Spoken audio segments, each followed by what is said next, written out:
What is up, guys? Player One Gaming here, and today I'm going to be talking about the Michigan-Alabama Citrus Bowl 2019, or 2020, I should say, the 2020 Citrus Bowl between Michigan and Alabama. I haven't really talked about a whole lot besides my bowl game prediction video where I predicted all 41 bowl games, but I really didn't go in depth about any of the games. To be honest, I talked a little bit about some games and gave predictions. So, this game, I really didn't talk about a whole lot, but one thing I want to know is do they hate us? Like, I don't want to seem like a downer or anything, but I don't think we're anywhere near the level of Alabama. You know what I'm saying? But I want to give some predictions for it, because I've been thinking about this for a while. I've been thinking about the game and thinking about how I think the game will go. And though I don't think Michigan will win the game, I do believe that we won't, it won't be as horrible as we think it's going to be, Now, I want to say first, Alabama has a lot of players not playing, a lot of players going to the draft and whatnot, or just sitting out for the draft, or they are, whatever else, injuries. Michigan doesn't have a whole lot of players sitting out. Tua is hurt, which I guess will help our chances of winning, but in the end, I don't think that it's going to matter, because their offense is still really good nonetheless. The receivers are NFL talent, just their whole offense is really good. Now, the first prediction for Michigan against Alabama is Michigan, number one. Yeah, Michigan will score a lot of points, or maybe not a lot of points, 30 points, 35 points. I expect them to have a good day on offense. For what I can tell, the SEC doesn't do defense very well, unless you're Georgia, in which they've probably got the best defense in the SEC. Wasn't enough to beat LSU, but SEC is a very offensive-heavy conference. They love their offenses, and there's not a whole lot of defense in the SEC besides Georgia. Now,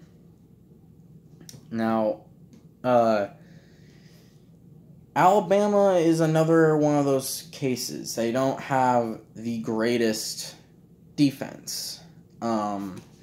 Their defense is very good at beating garbage teams.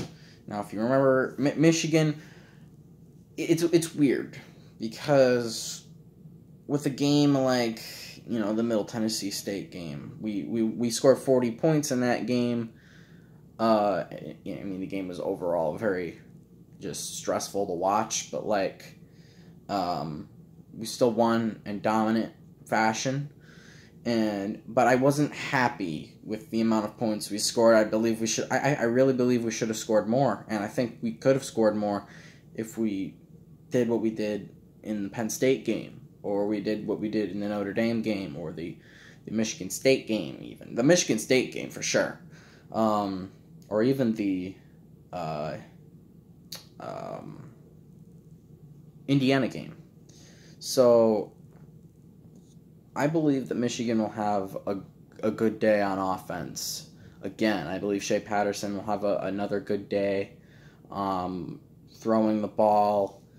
I believe that this offense will be fun to watch, especially next year, even though, yes, Shea Patterson is leaving, or he's not going to be returning next year, at least. I don't know if he'll be drafted or not. Probably not. Maybe he'll walk on and be a backup somewhere. I don't believe that he'll be drafted.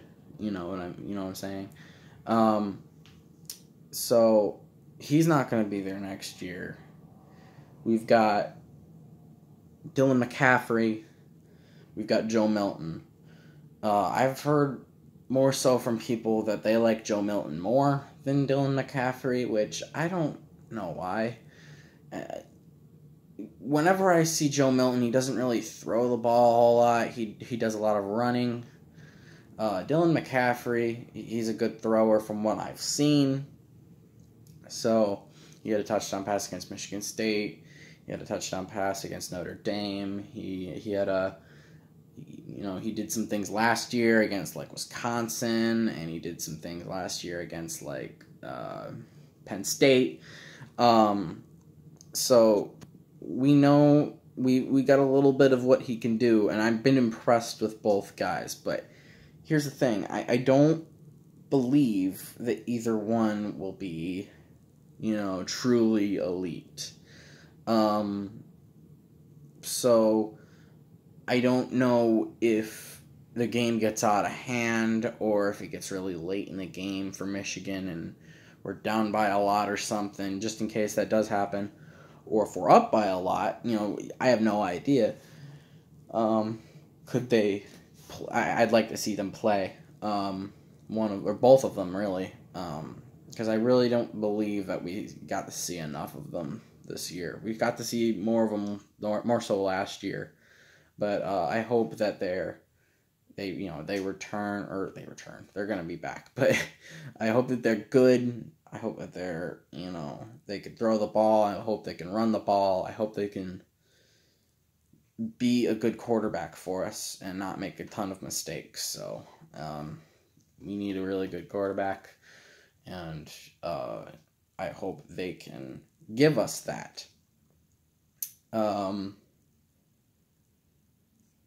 Now, prediction number 2, that this game is going to come down to which offense can be more efficient, can make the least amount of mistakes. And I believe that Michigan can win that battle, but I don't think that they will. Now, they don't have the greatest defense. Michigan, I have no idea how I feel about their defense. They've struggled a lot this year, especially against bigger opponents. They struggled again. And then there's some bizarre games. Like, we did really well on defense against Iowa. Held them to 3 points. You know what I'm saying? It's not like they've got a bad offense. Iowa just scored 49 points against USC. So they can do it against offenses like Iowa's, and win games with their defense in that way. But there was games like, even though Maryland only scored 7 points and it was on special teams, it was on a kickoff return. Michigan struggled early on in that game against Maryland. They got in the red zone a few times. They never scored any points. There was a missed field goal and an interception that we got. So we got really lucky in that part. But we struggled against them. We struggled late against Illinois. Just bizarre stuff like that. Now, we never really struggled against teams like Michigan State because they've got a terrible defense, or offense, I should say. They got a really good defense, but Michigan shredded them on offense. So I don't know how good their defense really is, to be honest. But Michigan's defense struggled a little bit against Maryland. It's a good thing Maryland sucks, because then that could have been bad. Indiana, they were tied with us for a little bit. We ran away with it in the end. Defense did what they always do and, came up with what they needed to, but, wasn't too happy with the defense in the end. Offense looked great, you know what I'm saying? And as a Michigan fan, I've been so used to Michigan being so dominant on defense and, just okay or good on offense. The 2016 game, Michigan had the best defense in the country. They were unbelievable on defense. That was the best defense I've ever seen. But the for Michigan, offensively, wasn't too excited about it. We were able to dominate games because we were able to score points, and then we had a good offense. But there was just something about it. The 2016 season, Wilton Speight was not great. He was not a great quarterback. We relied more on running the ball, which worked because we had a crazy good offensive line at the time. And Wilton Speight could throw it when he needed to. But he was never great. And he could run himself, I believe. But, we got into 2017 where a lot of guys left and we were very thin. We had a pretty good defense for that time. Even though most of our guys were gone, we had a lot of young guys. Defense looked very good. Offense looked awful. They were terrible. Wilton Speight got hurt because our offense was just so thin, on offensive line. No protection for the quarterback. Couldn't get receivers open. We couldn't even run up the middle. We would get stopped and lose a yard. Wilton Speight got hurt. We got John O'Corn that came in. He was terrible. We don't want to remember him. Then we took him out and put in Brandon Peters. Brandon Peters wasn't really too much better. He was a little bit better than John O'Corn. He ended up getting hurt. We had to settle for John O'Corn all season long. And it was terrible. John O'Corn was terrible. And then 2018 came around. We got Shea Patterson, and he's been way better. Best since Denard Robinson, I think. So, yeah, there's my second prediction. It's going to come down to whose offense can make the least amount of mistakes. And I believe we can do it, but I don't know. They've got a good offense. Number 3. I think we will stay in it for a little bit. I think this will be a situation where the first half will happen. Both teams will score a lot of points. Or maybe not a lot of points, but will have their share of touchdowns. And will pretty easily go down the field and score. But I think in the end, it'll be a situation where it was like the Ohio State game. We were in that game for a little bit, We were able to kind of sort of stay in it. We weren't ahead for very long. But we made some crucial mistakes, and they ran away with it, and they were just obviously more efficient, just more talented, better coached. They were just better than us. It's simple as that. And they were able to run away with it. But even though something like going back to the Middle Tennessee game, even though we scored 40 points against them, I hated that game offensively. But Patterson looked good for not good, I guess. It's hard to look good against Ohio State's offense, or defense, I should say. But we scored 27 points. Offense, I was pretty much, especially towards the beginning, I was very happy with. If we could just do that all game long and every game, I mean, we'd be winning 11, 12 games a season. We would be making championship games, big-time championship games, playoffs, all that good stuff. But Michigan is just, I don't know what it is about them. They're just like the kings of making mistakes. They make dumb mistakes. You got players fighting other players on the other team, jumping out of bounds, roughing the kicker, fumbling the football. I don't understand these things like roughing the kicker. Are you kidding me? Roughing the kicker. Those things are avoidable. Just don't do it. If you're going to block a punt, do it right. Jump in front of the ball, not at them. You should know this. We're just the kings of making stupid mistakes. I got angry a lot. Most of the time I got angry just for the dumb mistakes we made. Just like when we jumped off out of I don't know what it was, but I had this horrible feeling in my stomach, this bad feeling in my stomach during the Ohio State game when we finally actually stopped Ohio State and they had the punt.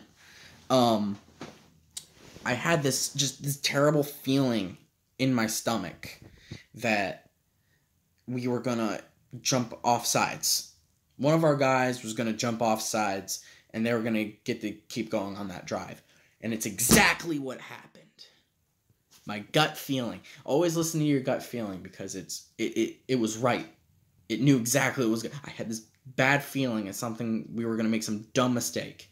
We were gonna I'm just thinking to myself, don't jump off sides. It hasn't happened all season and I haven't even thought about it, right? I haven't even thought about that in other games. Oh, they're gonna jump off sides. But the one time I think about it and I think, don't do it, they do it. It was crazy. That was the play that got me the most angry. And I flipped over my chair. So just dumb mistakes. If we can avoid those stupid mistakes, making mistakes, because you can't, especially on defense, you can't make these mistakes against Alabama. You can't make these kinds of mistakes against any team of that caliber. You know what I mean? This is a team that goes in the playoffs almost every year. This is the first time they haven't made the playoffs. This is their most unimportant postseason game they've ever played in. This may be Michigan's biggest game they've played in a long time when it comes to a bowl game. So this is a huge game for us, one of the biggest in a long time. For them, not so much. Hopefully we can use that as motivation to try and win this game.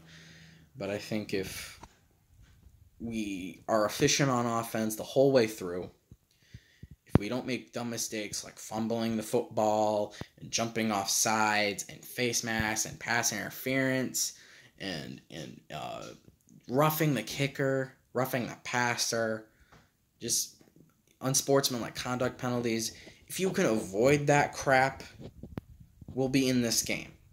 I don't think we'll win, but I think we can still be in it, you know. But I honestly believe it'll be a situation where Michigan won't do that. They'll be in it for a little bit, and Alabama will run away with it in the second half and win by 17, 24 points. So yeah, that's how I feel about the Alabama game. Hopefully I'm wrong. Hopefully we can win. Hopefully we pull off a miracle and we can celebrate. As Michigan fans, we haven't been able to celebrate a huge win in a long time. And I don't even really consider the Notre Dame game to be a huge win because in all fairness, Notre Dame is not a great team. They're a good team. They're a middle-of-the-road team, top 15. They're not a playoff contender, and they never were a playoff contender. But that is our biggest win, and at least it's a ranked one. Let's go in. Let's try our hardest. And if we don't win, move on. Go to 2020. Focus on getting better. More, doing what we need to do to get better and make those mistakes less frequent. And go in and get ready for the season opener against Washington. That'll be a big game. I believe it's at Washington or it's at a neutral site. I can't really remember now. But that's a while away now. Let's just focus on going out there, hopefully beating Alabama. And then if we don't, move on. It won't be anything any different anyway. See you guys later.